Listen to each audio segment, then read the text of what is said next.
American EMTs die on the job at a rate of 12.7 per 100,000 workers, more than twice the national average for all occupations in the country. An estimated 1,500 injury crashes involve ambulances every year, out of roughly 6,500 ambulance crashes total. In the serious crashes NHTSA has investigated in detail, 84% of the EMS providers in the patient compartment weren't wearing seatbelts when the crash happened, and the back of an American ambulance was never designed to let someone provide medical care and be restrained at the same time. Across the Atlantic, they've been building ambulances to a dynamic crash test standard for decades, a standard the United States has never federally adopted. Here's a comparison that puts the whole problem in focus. Every passenger vehicle sold in the United States must comply with Federal Motor Vehicle Safety Standards, FMVSS. These mandate crash testing, seatbelt performance, airbag deployment, and structural integrity. Your sedan, your SUV, your pickup truck, all held to these standards. American ambulances have historically been exempt from these in the rear. The patient compartment, the box where the EMT works and the patient lies, exists in a regulatory gray zone. Because it's a secondary stage of manufacturing, the rear is often treated more like a cargo area under federal law, and so it gets treated like one. I call this the ambulance exemption, and it's been killing people for half a century. So what standard are American ambulances actually built to? Here's where the story gets strange. In 1974, the General Services Administration, a federal purchasing agency, not a safety engineering body, published a document called KKK-A 1822, Triple K for short. It was a procurement specification, vehicle dimensions, equipment lists, electrical requirements. Imagine the car you drive today being held to a 1974 safety standard. No dynamic crash testing, no impact simulations. No test for what happens to an oxygen tank in a 30-mile-per-hour side impact. The federal government spent more than a decade phasing out Triple K, and by the early 2020s, it had effectively been sunsetted. But instead of being replaced by a national safety mandate, we got a patchwork of voluntary state rules. Most states now look to private organizations like the NFPA or CAAS for safety standards. But the word voluntary is the whole problem. Without a federal mandate, there is no uniform obligation to comply across all 50 states. The engineering consequences are lethal. In May of 2001, a 26-year-old EMT was riding unrestrained in the patient compartment during a routine, non-emergency transport. A pickup truck struck her ambulance head-on. She hit the front bulkhead and died from blunt force trauma to the head and chest. The patient died too.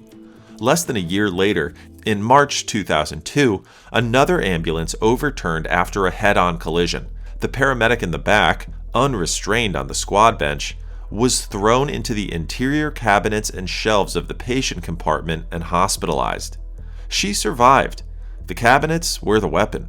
Both crashes were investigated by the National Institute for Occupational Safety and Health and documented in the CDC's Morbidity and Mortality Weekly Report. A 2023 NHTSA analysis of ground ambulance crash data confirmed the pattern. Of the people killed in fatal ambulance crashes, over 40% were occupants of the ambulance itself, providers, patients, and drivers. And here's the part that'll change how you think about every ambulance you see on the road. Think about what else is inside the back of an ambulance: cardiac monitors, defibrillators, oxygen tanks, drug kits, intubation equipment. In a crash, every one of those objects obeys the same physics as the humans beside them. They keep moving at whatever speed the vehicle was traveling until something stops them. A 30-pound defibrillator at 60 miles per hour hits with the force of a cinder block thrown at a person's skull. In the United States, there's still no federal requirement that any of this equipment be crash tested in its mounted position inside the ambulance.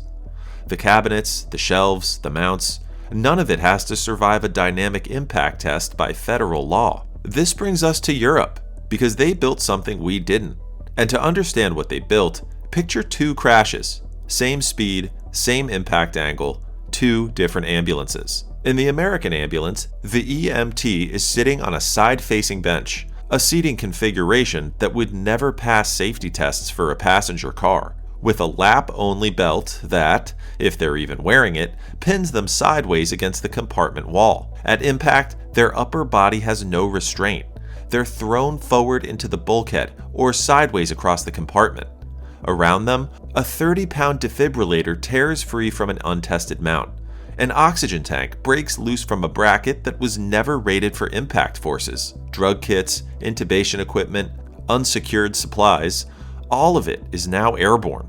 The patient compartment, often built from plywood and sheet metal, deforms in ways no engineer has ever simulated, because no simulation was ever required. Now, the same crash in a European ambulance built to EN 1789, the harmonized European standard for road ambulances. The EMT is seated in a forward-facing chair with a standard shoulder and lap belt. At impact, the belt catches their torso. Every piece of equipment stays exactly where it is, because every mount, every bracket, every cabinet latch was tested to hold at 10 Gs of force across 5 different axes: forward, rearward, left, right, and vertical, before the ambulance ever left the factory. The interior uses crash-tested materials with flush-mounted cabinets. No protruding head strike zones. The compartment structure absorbs the crash the way it was engineered to. Here's the key point. EN 1789 is a harmonized European standard, not a single EU law, and adoption varies country by country. Germany and Spain have enforced it for years. France fully applied it in 2021. Italy is still transitioning. But even in its least enforced form, EN 1789 requires something no US federal standard ever has: dynamic crash testing of the patient compartment and the equipment inside it. Every oxygen tank bracket in a German ambulance has been dynamically crash tested. In America, the bracket doesn't even have to hold. And this gets to the key misunderstanding behind the 84% seatbelt statistic. When people hear that number, the instinct is to blame the EMTs. But look at the workspace. When an EMT is attending a patient in the back of an American ambulance, their lap belt, if they use it, pulls them sideways against the compartment wall. They can't lean forward to assess the patient. They can't reach the cabinets on the opposite wall without unbuckling. If they need to perform CPR, they have to stand over the stretcher or kneel beside the cot. The restraint system and the job are in direct mechanical conflict. So EMTs do what any worker does when safety equipment prevents them from doing their job. They stop using it. Surveys of EMS providers have found that only about 3% report always wearing a seatbelt in the patient compartment. European ambulances solved this by designing the workspace around the restraint. Equipment is positioned within reach of a forward-facing, belted attendant. Seats swivel and slide on tracks. Stretcher platforms adjust so the patient can be positioned relative to the provider, rather than the other way around. The whole compartment is conceived as an integrated clinical workspace, where crash protection and patient care are compatible by design. So, if the engineering solutions exist and they've been working in Europe for years, what went wrong in America? The answer starts with a single researcher in 2001. That year, Dr. Nadine Levick and her colleagues published the first dynamic testing procedure for ambulance patient compartment crash worthiness, the engineering blueprint for how to evaluate and fix the problem. 2 years later, the CDC confirmed in its Morbidity and Mortality Weekly Report that American EMTs were dying at more than twice the national rate, with riding unrestrained in the patient compartment flagged as a primary risk factor. Over the next decade, more researchers published solutions. Human factors engineers translated crashworthiness data into design standards. NIST formally surveyed the problem. Levick kept pushing. She founded the EMS Safety Foundation and spent years building the case for American ambulance reform. And in 2010, she did something remarkable. She brought them to see it with their own eyes. Picture this. Fulda, Germany. Ret Mobile, Europe's leading rescue vehicle trade show. Walking the floor is a delegation Levick personally assembled. American EMS providers, safety engineers, and U.S. ambulance manufacturers. They're standing in front of sprinter-based ambulances with crash-tested interiors, forward-facing restraint systems, flush-mounted cabinets, equipment brackets rated to 10 Gs.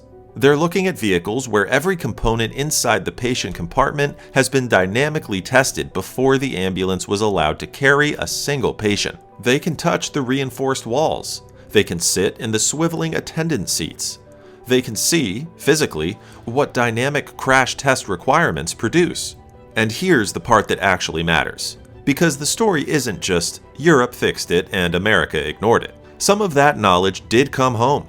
Over the following decade, NIOSH partnered with the Society of Automotive Engineers to publish 10 new crash test methods for ambulance seating, cots, equipment mounts, storage cabinets, and body structures. Several of these methods were incorporated into NFPA 1917 and the CAAS Ground Vehicle Standard. American ambulances built today are meaningfully safer than the ones built 15 years ago. But, and this is where the story gets hard, those standards are still voluntary at the federal level.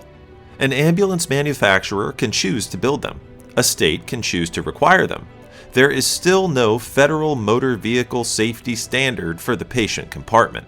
The engineering blueprint Levick published in 2001 is now 25 years old, and the specific crash test methods NIOSH and SAE developed to address it are still optional. If this story matters to you, hit the like button so more people see it. And if you're an EMT watching this, you already know exactly what I'm describing. You've ridden in the American version. You've felt the equipment rattle. You've looked at those cabinet corners at head height and done the math in the back of your mind during every transport. If you've ever wondered why we've covered school buses, tires, and highways, this is why. There are engineering stories hiding inside the everyday objects that surround you, and almost nobody is telling them. Subscribe if you want to keep seeing the ones that matter. So, let's go back to where we started, that 84% number. Now you know everything behind it.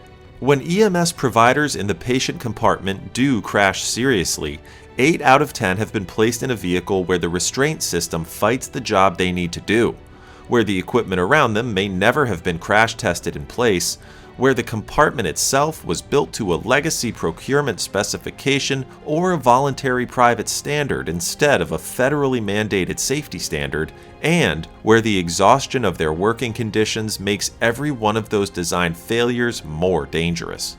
A recent scoping review found that EMS clinician burnout, fatigue, and poor sleep quality independently increase accident risk. So, at the end of a 16-hour shift, a paramedic kneeling unrestrained over a patient is riding in a vehicle with weaker crash protection than your car, surrounded by equipment that may not be secured to any federal standard, while running on fumes.